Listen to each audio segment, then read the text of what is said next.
અને હવે કરીશું બુલેટિનની શરૂઆત આજના દિવસના સૌથી મોટા સમાચાર સાથે કરીશું। સૌથી મોટા સમાચાર રાજ્યની જીએસટીની આવકને લઈને છે।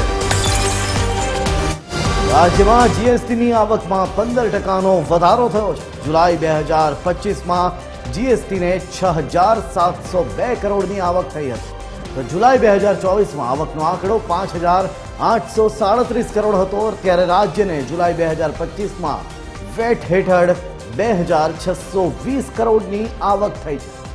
વિદ્યુત શુલ્ક હેઠળ પણ 1,038 કરોડ અને વ્યવસાય વેરા હેઠળ 22 કરોડની આવક થઈ છે। ત્યારે જીએસટીના મોબાઈલ સ્ક્વોડ દ્વારા જુલાઈ મહિનામાં 30.99 કરોડની આવક થઈ હતી। પાછલા વર્ષની આવકની વાત કરીએ, પાછલા વર્ષની આવકની સરખામણીમાં 25.72%નો વધારો થયો છે।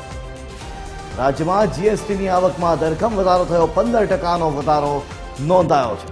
ત્યારે આ મામલે વિસ્તારથી વાત કરવા સંવાદદાતા સંજય જોડાઈ રહ્યા છે ફોન લાઈન પર। સંજય, આપની પાસેથી જાણવા માંગીશું કે આ વખતે પાછલા વર્ષની આવકની સરખામણીમાં 15%નો વધારો થયો છે, શું છે વધુ વિગતો?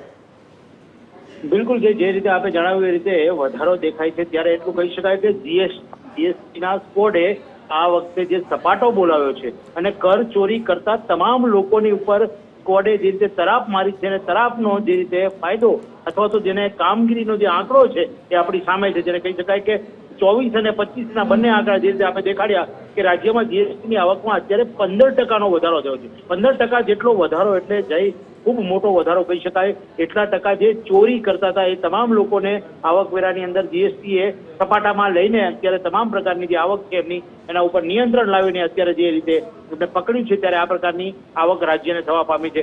જુલાઈમાં 2025માં જીએસટીનો જે 6,702 કરોડની જે આવક થઈ હતી, તમે કહ્યું છે એવી રીતે એમાં વધારો થઈને અત્યારે 15% જેટલો વધારો થયો છે। ત્યારે એટલું કહી શકાય કે રાજ્ય જીએસટીની જે આ સુપર કામગીરી જે છે તેના આંકડા છે અને આ આંકડાને જોતા એટલું લાગે છે કે આવનારા દિવસોમાં જીએસટી વિભાગ અનેક જ રીતે જે કરચોર છે તેને દબોચશે અને એની પાસેથી ટેક્સ વસૂલ કરવામાં આવશે। ત્યારે એટલું કહી શકાય કે રાજ્યની આવકમાં વધારો થઈ રહ્યો છે, એ બમણો વધારો થશે।